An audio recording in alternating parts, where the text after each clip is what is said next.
Connaissez-vous l'expression « le calme avant la tempête » ? Elle représente ce sentiment étrange de sérénité que l'on peut ressentir à l'approche d'un événement pourtant angoissant, conscient que, pour le moment, tout va bien. Aussi magnifique soit-elle, elle omet un sentiment plus étrange encore, lorsque le calme se trouve plutôt pendant la tempête. C'est comme se sentir à l'aise en entendant la pluie tomber sur son toit et l'orage grondant aux alentours. Un sentiment universel, même devant ses craintes, l'humain est capable de trouver du repos. Et quand on mêle le jeu vidéo à cette notion anthropologique, on s'aperçoit que cela y apparaît aussi très clairement, notamment au travers de l'un de ses codes les plus inhérents, la safe room.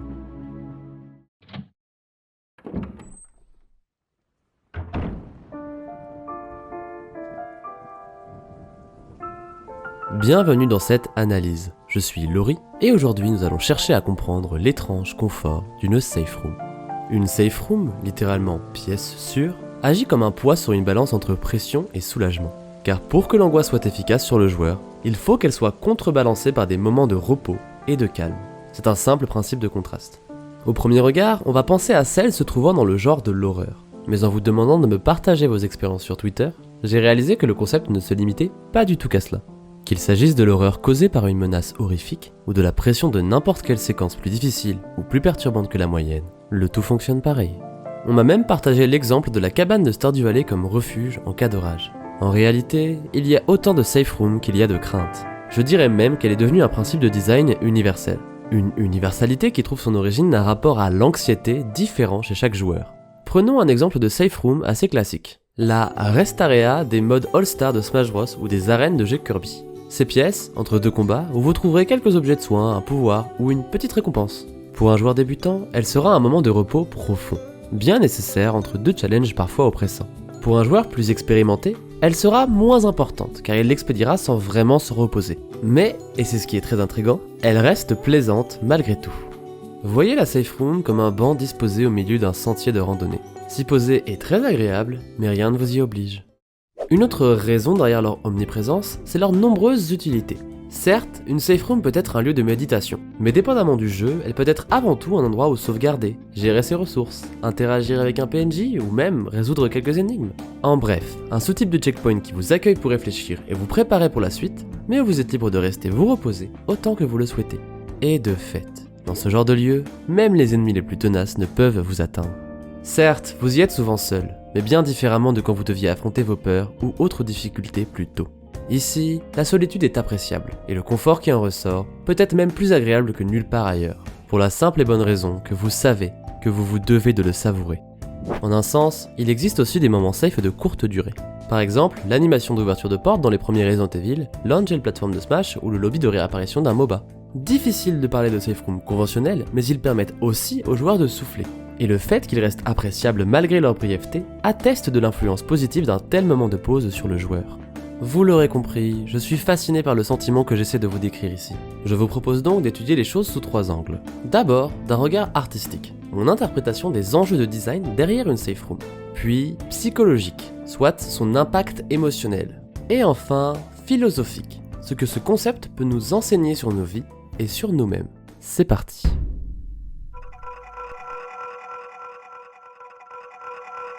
En concevant une safe room, le premier objectif est d'indiquer aux joueurs la sécurité du lieu, ce qui passe par plusieurs outils. D'abord, par la possibilité de sauvegarder. Ce n'est pas universel, particulièrement dans les jeux où elle est possible n'importe quand, mais sinon, elle est un indicateur clair d'absence de danger. Dans les premiers Resident Evil, la sauvegarde fait partie intégrante de l'expérience horrifique. Sauvegarder s'y fait sur une machine à écrire et nécessite de posséder un ruban encreur, soit une ressource limitée. Cela a pour but de forcer le joueur à avancer le plus possible entre chaque sauvegarde, et donc à prendre des risques, accentuant ainsi naturellement l'angoisse ressentie.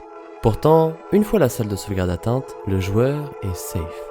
En effet, ne pas pouvoir sauvegarder facilement peut être une grande source de frustration. Cela conditionne la durée et la difficulté d'une session de jeu et contraint le joueur.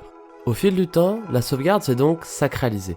Son accessibilité, même quand elle est limitée comme dans notre exemple, se doit d'être bien gérée au risque d'entacher le plaisir de jeu. Dans ces premiers Resident Evil, certes, vous allez galérer à trouver la salle de sauvegarde, mais quand vous y serez, vous serez en sécurité. Dès lors, le second objectif de design est de distinguer cette safe room de n'importe quel autre lieu du jeu. Cela revient à prendre la majorité des codes auxquels le joueur s'est habitué pendant ses premières heures de jeu pour venir les renverser. Et j'insiste sur majorité. Car forcément, si vous êtes dans une maison en ruine, vous resterez toujours dans une maison en ruine, même dans une zone safe. Mais le retournement de multiples détails subtils fait déjà bien son effet. À titre d'illustration, décomposons le design de la première safe room de Resident Evil 1 Remake, peut-être l'une des plus célèbres du jeu vidéo. Et oui, je vais souvent illustrer avec Resident Evil dans cette vidéo. Disons que c'est le point de départ de ma réflexion et selon moi, un vrai point d'ancrage du concept dans le média. Là où la majorité des pièces du jeu avaient une esthétique sombre, ou parsemée de lumière désordonnée et d'ombres peu rassurantes, souvent trompeuses, cette pièce est illuminée d'une simple lampe. Et le jeu vous l'a décrit. Il y a une lanterne sur les caisses. Sa lumière chaude vous détend. Là où chaque porte, fenêtre ou espace un tant soit peu ouvert pouvait être la cachette d'un mort-vivant, un accès aux rôdeurs de l'extérieur, ou pire encore, cette pièce est confinée. 4 murs simples et sans secret. Assez larges pour ne pas être claustrophobique. Assez étroite pour ne rien occulter. Là où l'ambiance sonore du jeu ne résonnait que de croissements de corbeaux, de sons hétéroclites à l'origine énigmatique, couverts d'étranges mélodies n'évoquant rien, si ce n'est la psyché torturée des êtres errant les murs de ce manoir. Cette pièce vous accueille avec une douce mélodie, répétitive mais charmante. Les cordes d'une guitare s'accélérant légèrement avant de ralentir tendrement, imitant peut-être les gouttes de pluie à l'oreille du manoir, faisant écho à votre respiration étonnamment plus lente et plus régulière.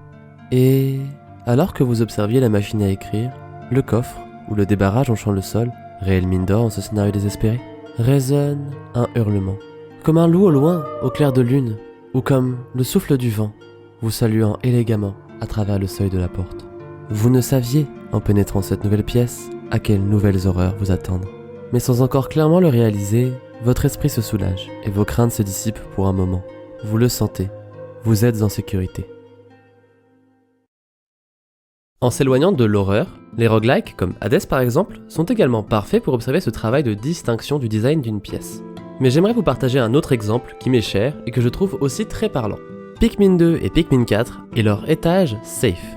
Dans ces jeux, où l'objectif est soit de récolter des trésors, soit de sauver des naufragés, vous êtes amené à explorer différentes grottes descendant d'étage en étage. Il s'agit de loin des moments les plus angoissants et difficiles des jeux, car bien que vous ne soyez pas chronométré comme à la surface, ces cavernes pullulent d'ennemis et de créatures hostiles dans des espaces confinés à l'ambiance parfois très étrange.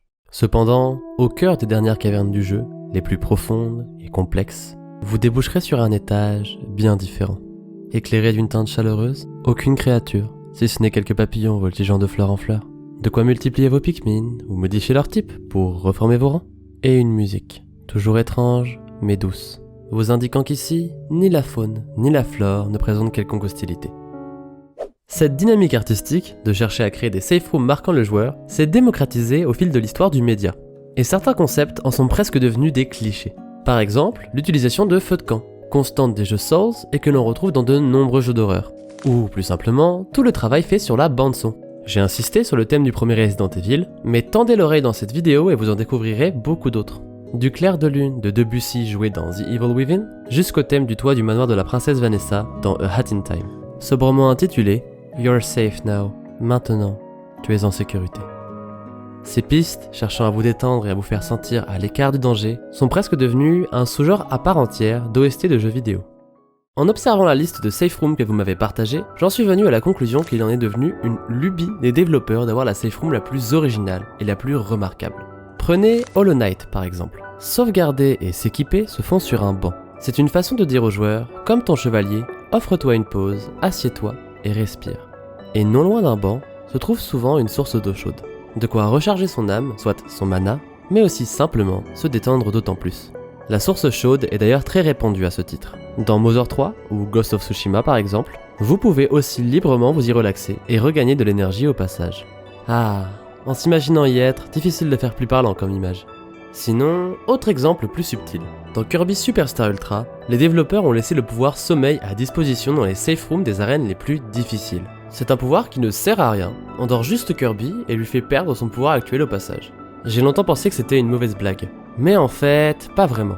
Si on oublie ses effets, le pouvoir s'appelle tout de même sommeil.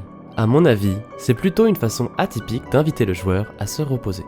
Cette course à l'originalité est ce qui, selon moi, a vraiment donné cette dimension contemplative à la safe room au fil du temps. Il n'est plus seulement question de repos, mais bel et bien de méditation. Je trouve ça magnifique.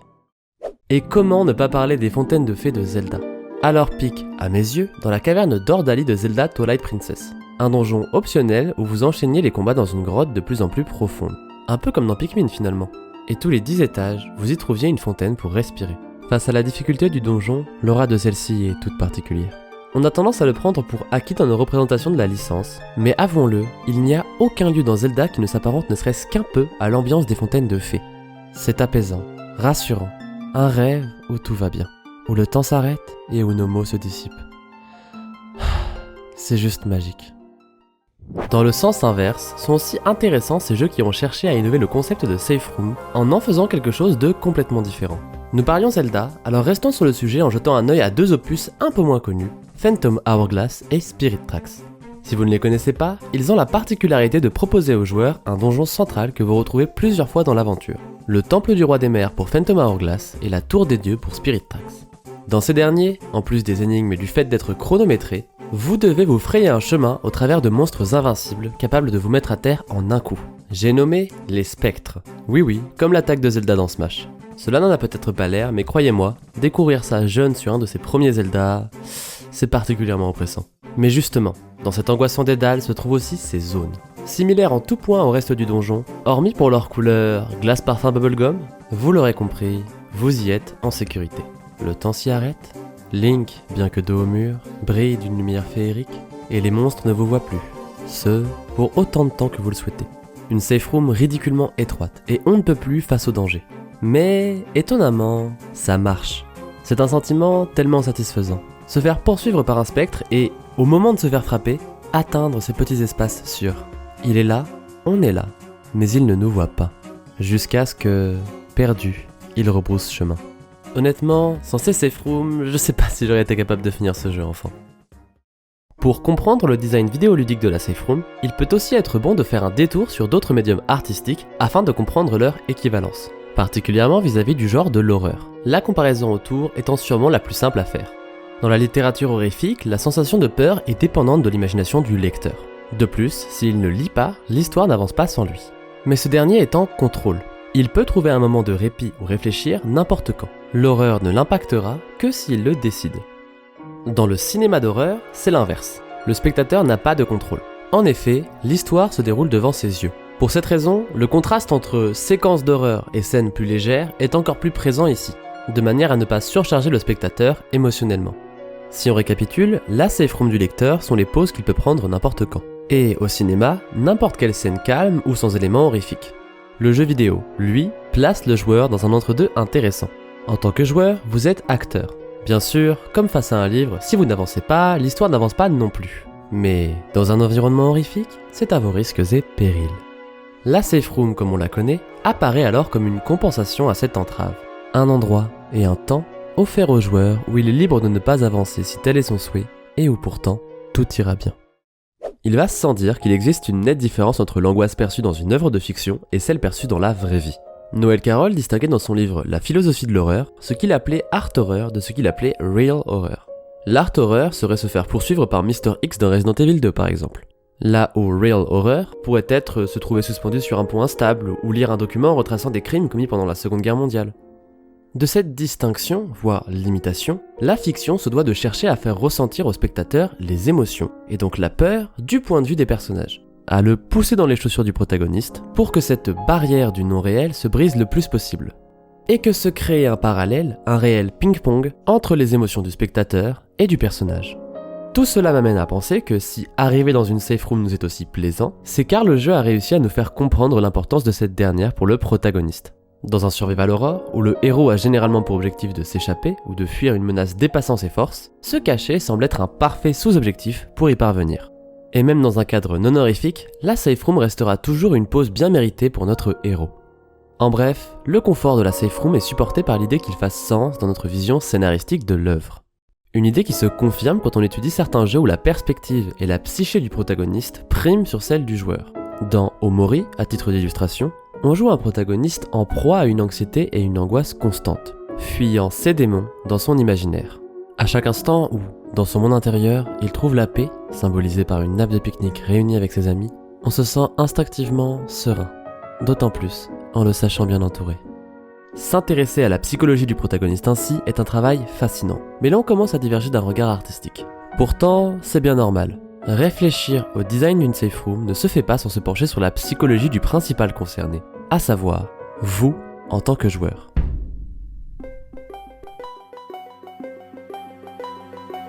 Ces derniers mois, j'ai eu la chance de découvrir la licence Resident Evil accompagnée d'amis.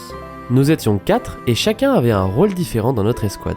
Sans me compter, il y avait Alan, grand habitué de la série, Quentin, un néophyte mais amateur de jeux d'horreur, et Ayoub, pas du tout habitué à l'horreur. On jouait en se passant la manette, et si ces jeux sont formidables seuls dans le noir, cette expérience à plusieurs était tout aussi fascinante. Pourquoi ? Car c'est l'occasion de comparer différentes façons de jouer. Pendant que Alan roulait sur le jeu et cherchait à nous rassurer quand il nous voyait paniquer, Ayoub, lui, avançait à tâtons, se préparait toujours mieux que personne avant d'avancer et vivait l'horreur de plein fouet. J'en reviens au rapport à la peur différent chez chacun dont je parlais plus tôt. La somme de nos expériences passées conditionne notre expérience présente. Et ici, va plus ou moins nous faire dépenser d'énergie en jouant, va plus ou moins nous faire ressentir de la tension. Et donc, en arrivant à la safe room, va plus ou moins nous inviter à s'y détendre. Ce que j'en ai conclu ici, c'est que si nous nous amusions tous en jeu, le plaisir d'Alan était bien plus étendu sur l'ensemble du jeu, puisqu'il le connaissait déjà et qu'il ne lui faisait plus peur. Là où le plaisir d'Ayoub, qui découvrait, était bel et bien rare durant les moments horrifiques et ciblé dans les moments de relâchement. Par relâchement, j'entends qu'initialement, le plaisir dans l'horreur se trouve dans son extinction, dans la fierté de surmonter ses peurs jusqu'à ne plus avoir à y faire face.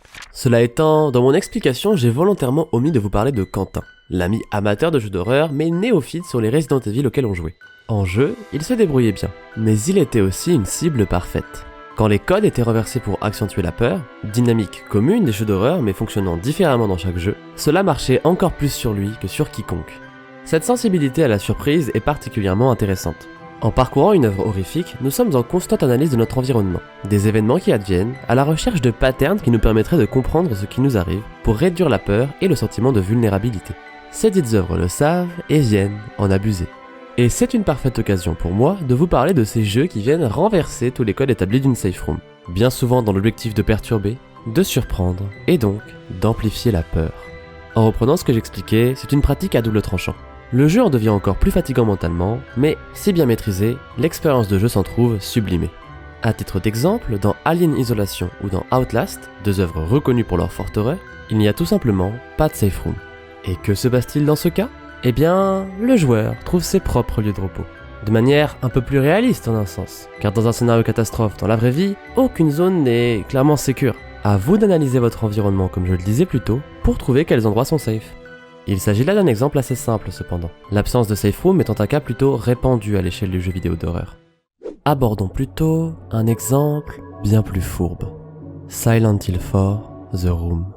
Un jeu qui, pour beaucoup, a su jouer avec l'impact émotionnel d'une safe room d'une des manières les plus brillantes qui soit. Contrairement aux premiers épisodes de la licence qui se déroulaient dans la ville de Silent Hill elle-même, cet épisode prend un parti tout autre, se déroulant dans un appartement, la chambre 302 des South Ashfield Heights. Henry Townshend y habite depuis 2 ans, et tout y semble sain et adapté. Une petite télévision s'y trouve, une cuisine simple, rien de plus classique, tout comme son salon discret, ou sa chambre, somme toute commode. Un appartement comme vous en connaissez des milliers, j'en suis sûr. Cependant, un jour, il s'y retrouva enfermé, de nombreux verrous impassibles bloquant sa porte d'entrée.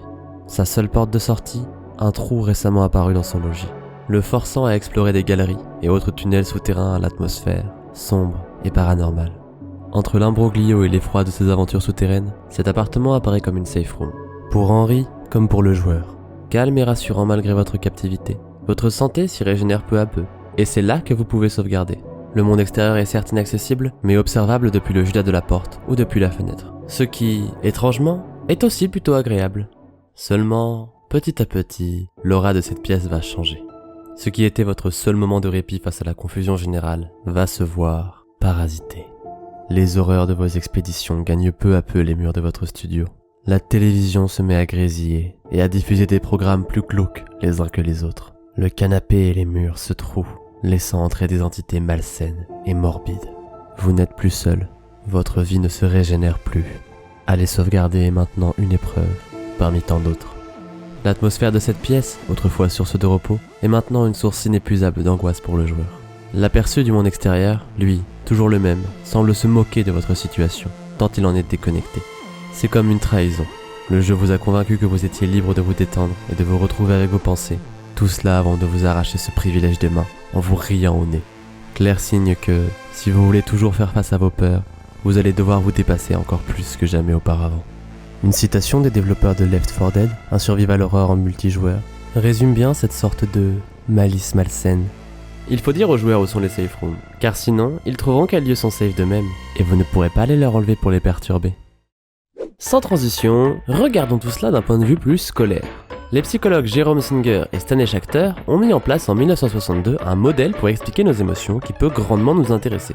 Je vous passe les expériences et détails de leurs recherches pour me concentrer directement sur ce dernier. Leur modèle est dit bifactoriel. Il évoque que l'émotion, n'importe laquelle, est la somme de deux éléments, de deux facteurs. D'abord, une excitation physiologique. Le cœur qui bat plus vite, une hausse du rythme respiratoire, des picotements, etc. Ainsi qu'un contexte interprété cognitivement. Soit ce que votre cerveau perçoit comme la cause de l'émotion. Pour illustrer, imaginez-vous le soir dans votre chambre, et d'un coup, vous entendez un gros bruit en provenance de la cuisine. Si vous êtes seul, vous allez avoir peur, logique. Mais si vous savez que votre petit frère a tendance à piquer des Kinder Pingui entre deux parties de Fortnite pendant la nuit, il y a de fortes chances que vous soyez plutôt énervé. Ici, la réaction de votre corps, l'excitation physiologique, est la même dans les deux cas, mais le contexte vous a fait ressentir une émotion différente. Mais alors, qu'est-ce que tout ça a à voir avec nous ? Eh bien, à mon avis, dans le jeu vidéo, l'excitation physiologique, augmentation du rythme cardiaque et respiratoire, stress, boule au ventre, etc., ne viennent pas à proprement parler de l'horreur en elle-même, mais plutôt du gameplay. Par exemple, et je suis sûr que différents scénarios vont vous venir en tête, un ennemi vous pourchassant, une certaine difficulté, notamment si la mort est risquée parce que vous n'aviez pas sauvegardé depuis un moment, le pressentiment d'un possible jumpscare à venir, particulièrement présent dans les jeux d'horreur plus récents, etc., etc. Et de ces changements physiologiques dus au gameplay, vous allez vous référer à des éléments contextuels pour interpréter ce que vous ressentez. Par exemple, le design des ennemis, l'ambiance du lieu où vous êtes, et j'en passe et des meilleurs. Vous faites face à toute une imagerie morbide, souvent ambiguë et floue, ce qui vous empêche de bien comprendre ce qu'il se passe. Résultat, vous avez peur. Tout ce que je décris là est très inconscient bien sûr, et, prenons du recul, théorique avant tout. Mais j'aime beaucoup cette vision des choses. Elle vient expliquer pourquoi des jeux non horrifiques peuvent aussi fonctionner comme parfaits exemples de jeux à safe room. Car, de la peur à la colère ou à l'anxiété, la seule différence, c'est votre interprétation cognitive de la situation. Notamment les éléments contextuels et esthétiques donnés par le jeu. Soit tout le travail artistique sur lequel on s'attardait plus tôt. Après ce tour d'horizon plus large sur la peur, j'aimerais me concentrer sur un autre aspect des safe rooms que j'ai laissé de côté jusque-là. Quid de ces safe rooms qui abritent un PNJ ? Prenons Outer Wilds par exemple, car j'ai le sentiment que c'est l'un des jeux qui exploite le mieux cette particularité. Dans le froid de l'espace, en quête de comprendre les secrets du système solaire que vous explorez, vous êtes seul, livré à vous-même face à un sentiment qui est, pour certains, somptueux et pour d'autres, terrifiant. Les développeurs en sont conscients, et ont donc dispersé sur chaque planète un membre de l'équipe d'astronautes de votre planète d'origine, reconnaissable de loin par le son de l'instrument que chacun joue. Une fois avoir atteint leur feu de camp, que leurs conseils soient riches d'informations ou parfaitement inutiles, ils ont tous quelque chose d'apaisant. À nouveau, la musique jouée et l'imagerie du feu de camp participent à cela, mais c'est avant tout un trait humain qui explique leur support. L'homme, avec un grand H, est un être social. Discuter avec quelqu'un est donc autant le meilleur anxiolytique que le plus simple. Ces camps de fortune nous permettent non seulement de rassembler nos pensées, mais aussi de les confronter au discours d'un voyageur, solitaire et éreinté, tout comme vous. Pour élargir, c'est le même principe en devant appeler son père pour sauvegarder dans Earthbound, en arrivant sur le vaisseau de Captain Toad dans Mario Galaxy, en vous posant avec votre crew dans les safe rooms des palais de Persona, en rencontrant un Toad dans la safe room de Luigi's Mansion, ou encore un marchand dans celle de Resident Evil 4 et 8. Beaucoup d'exemples me viennent en tête, et l'aspect social de la safe room participe beaucoup plus à sa force que ce que l'on peut imaginer initialement. Ce tour d'horizon psychologique sur la peur et sur la safe room nous a ouvert à un regard plus large. Si l'idée de soulagement au sein d'une safe room est limpide et que les enjeux émotionnels en cause sont bien organisés, force est de constater que d'autres sentiments s'en dégagent. Des sentiments qui vont, parfois, au-delà même de l'expérience de jeu.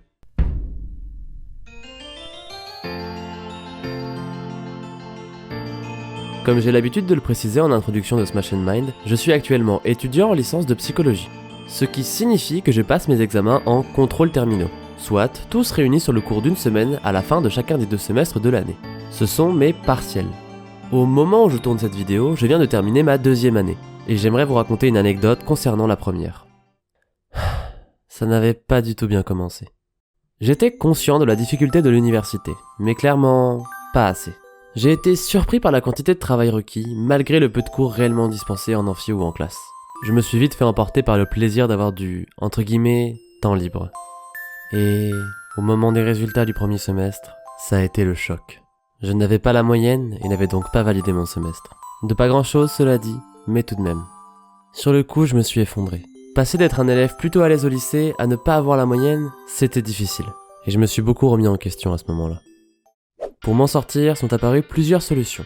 La première, c'était les rattrapages. 2 mois après les partiels de second semestre, une seconde chance pour les examens où j'ai eu une note en dessous de la moyenne. Ainsi qu'une autre solution, si je réussissais à vraiment me reprendre en main, compenser ma moyenne du premier semestre par celle du second semestre, me permettant de passer directement. Et attention, n'interprétez pas mal ce que je vais dire, il n'y a aucune honte à aller au rattrapage, loin de là. C'est même une preuve de courage et de motivation qui peut valoir de l'or pour la suite. Mais à l'époque, je ne voulais pas y aller. J'étais motivé à travailler l'été pour la première fois de ma vie et à mettre de l'argent de côté pour de futurs projets. Si j'allais au rattrapage, je savais que ça aurait été bien plus difficile. J'ai donc changé toutes mes méthodes de travail et commencé à visiter régulièrement la bibliothèque universitaire, ne manquer aucun cours et à m'investir au maximum. Et surtout, pendant la période de révision pré-partielle, j'ai pris la décision de tout arrêter. Déconnexion des réseaux, de Smash Bros, de mes plaisirs du quotidien, et je suis allé chez ma famille en campagne. Avec rien, si ce n'est mes animaux, pour me déconcentrer entre 2 sessions de révision. Et quelques épisodes de sitcom, je dois avouer. Pour les étudiants dans le supérieur qui me regardent, ça doit paraître évident tout ça. Mais je découvrais. Au lycée, je n'avais jamais eu à me battre autant, et à me concentrer à ce point dans mes révisions. Le passage à la fac était brutal. Et si je vous raconte tout ça, c'est parce que le concept de safe room est grandement entré en jeu dans cette fameuse période de révision, et a continué de l'être dans celles qui ont suivi d'ailleurs. Malgré les promenades avec les chiens et le calme de la campagne, j'étais une boule de nerfs, extrêmement anxieux par rapport aux examens et tout ce qui tournait autour. Inconsciemment, je pense que j'étais terrifié par le sentiment que j'avais ressenti suite à mes premiers résultats. Une forme de peur de l'échec pour sûr, et quand bien même ça n'aurait pas été la fin du monde de rater une nouvelle fois, je m'étais donné le strict objectif que ça n'arrive pas. Bonjour le stress. Et pourtant, réviser m'apaisait. Relire mes cours, les organiser, y mettre de la couleur, les ficher. J'y passais mes jours comme mes nuits, et, plongé dans mon travail, je m'y sentais bien. Je ne vais pas vous mentir, je suis incapable de travailler sans musique. Et je suis particulièrement amateur d'OST de jeux vidéo en tout genre. Entre les playlists relaxantes d'Undertale et les arrangements slow and reverb de thèmes de Zelda et Kingdom Hearts, je suis tombé sur cette vidéo. Resident Evil 2 Save Room 1 Hour Loop. Le thème que vous écoutez en ce moment même. À l'époque, je n'avais fait que Resident Evil 8. J'étais familier avec le concept de safe room, mais disons que le thème de celle de RE8 est pour le moins oubliable. Mais j'étais curieux de cliquer et... waouh. Je ne pourrais pas vous décrire, même avec un millier de mots, ce que j'ai ressenti à cet instant. Cet étrange alliage entre calme et pesante atmosphère. Un parfait mélange entre l'angoisse d'un jeu d'horreur et la tendresse de je ne sais quel élément du jeu. J'étais fasciné. Et quand mon esprit divaguait de mes révisions, j'y réfléchissais. C'est la safe room cet élément du jeu.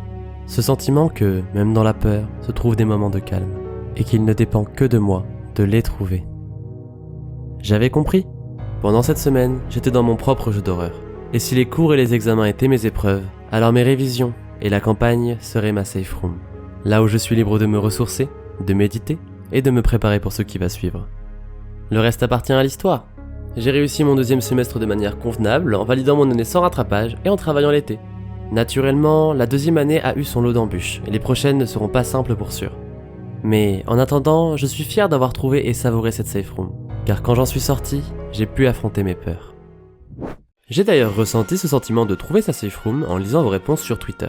Vous êtes nombreux à m'avoir cité des jeux d'exploration, comme Minecraft, The Forest, Subnautica, Terraria, etc. En insistant sur la métaphore de se construire sa propre safe room, sa base où l'on se réfugie en cas d'angoisse, pour fuir les monstres, pour se ressourcer ou pour dormir tout simplement. J'ai le sentiment que ça se rattache parfaitement à mon histoire.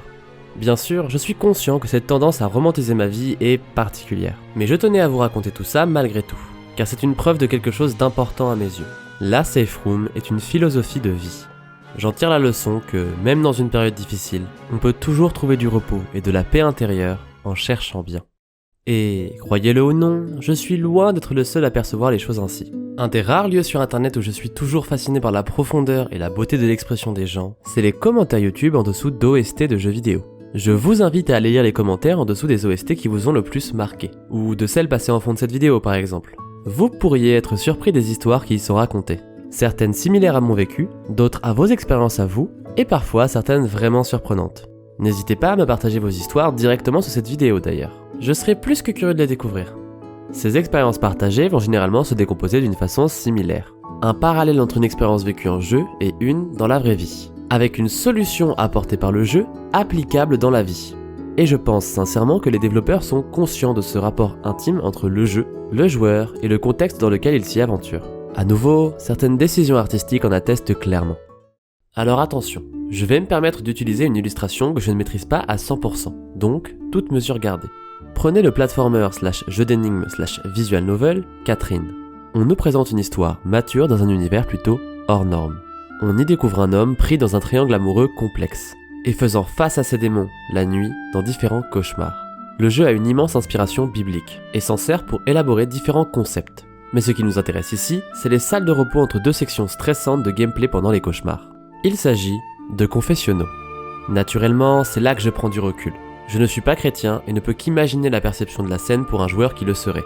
Mais l'imagerie de voir la safe room comme là où les péchés peuvent être lavés est une décision très intéressante de la part des développeurs. Presque comme un message adressé aux joueurs qui s'y reconnaîtraient. Et ce n'est pas un exemple isolé non plus. Depuis le second opus de Dragon Quest, tous les jeux principaux mettent en place des églises, dans lesquelles vous pouvez vous soigner, exorciser vos démons pour retirer les statues d'état, ou tout simplement sauvegarder, à nouveau en vous confessant. Il est question de religion ici, mais d'autres propos aussi denses, comme la guerre par exemple, peuvent très facilement être liés au concept de safe room. Dans Fuga Melodies of Steel, notamment, vous suivez un groupe de 12 enfants à bord d'un tank, cherchant à retrouver leurs parents dans un contexte de guerre. Et l'intérieur de ce dit tank est une safe room pour votre groupe. Un havre de paix, au beau milieu des atrocités de la guerre. Ce ne sont que de brèves illustrations bien sûr, et parler de guerre ou de religion à travers l'art ne date clairement pas d'hier, y compris dans le jeu vidéo. Mais il est intéressant d'observer comment cela peut être fait au travers d'un concept aussi simple que la safe room. Au point où nous sommes, cette vidéo commence à être longue, et nous atteignons une difficulté derrière une étude philosophique du genre. Elle est potentiellement infinie. Je pourrais vous partager des parallèles et des interprétations pendant des heures, mais permettez-moi seulement un dernier point, une dernière histoire. Connaissez-vous cette vidéo ?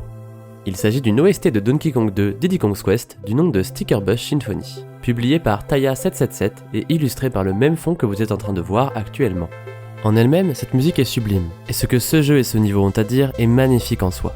Mais ce n'est pas le plus important ici. Vous vous souvenez de ce que je disais tout à l'heure sur les commentaires YouTube en dessous d'OST ? Cette vidéo en comptait des centaines de milliers. D'abord, j'imagine, lié au jeu et à cette musique. Et puis, au fur et à mesure, plus vraiment. Et c'est difficile d'expliquer clairement ce qu'il s'est produit ensuite. Des paragraphes de gens contant leurs histoires sont apparus dans la section commentaires. Leurs échecs, leurs réussites, leurs objectifs, bref, où ils en étaient dans leur vie. Petit à petit, à mesure que les commentaires se multipliaient, la vidéo était recommandée à de plus en plus d'internautes, malgré son titre en japonais et son aspect atypique. Elle était devenue The Internet Checkpoint. Et si ça fait sens pour vous, la safe room d'Internet. J'utilise le passé car malheureusement, la vidéo a été retirée par Nintendo due à la musique utilisée. C'est leur triste politique en termes de protection de leur propriété. Seulement, les conséquences de cela ont été dingues. Des centaines de personnes se sont mises à repartager la vidéo, telle qu'elle était, en cherchant à faire revivre cet endroit d'internet si spécial. Et selon moi, ça a marché. Une de ces republications, similaire en tout point à l'original, semble avoir retrouvé son affluence, et servir ce même objectif, être le checkpoint d'internet. Difficile de savoir si elle restera, mais j'ai bon espoir que même si elle est resupprimée, elle reviendra à nouveau. Je vous laisse cette vidéo en description, et vous invite à aller y jeter un œil à l'occasion, car comme visiter la safe room d'un jeu vidéo, cela ne peut pas vous faire de mal. Et à l'avenir, si vous voyez des bars, des écoles, des cafés ou d'autres lieux publics précisés être une safe place pour telle ou telle communauté, comprenez que, comme ce checkpoint d'internet, cela vient d'un désir profond de partage et de solidarité humaine. Et si l'humain sait, n'importe où, trouver une safe place, même dans la plus sombre horreur ou dans l'immensité d'une plateforme comme YouTube, j'ai espoir que vous aussi, sachiez toujours trouver du repos face à n'importe quelle situation ou période difficile. En tout cas, je vous y encourage et espère qu'avec ces réflexions, je vous ai convaincu que c'était possible aussi. Merci d'avoir regardé cette vidéo. Si elle vous a plu, abonnez-vous et activez la cloche pour être notifié des prochaines. Sûrement l'analyse la plus ambitieuse que j'ai faite pour l'instant, mais le début d'une longue série. Aussi, impossible pour moi de mentionner tous les exemples de safe room que vous m'aviez cités. Mais ce n'est pas grave. La section commentaires est parfaite pour m'en partager d'autres, alors faites-vous plaisir.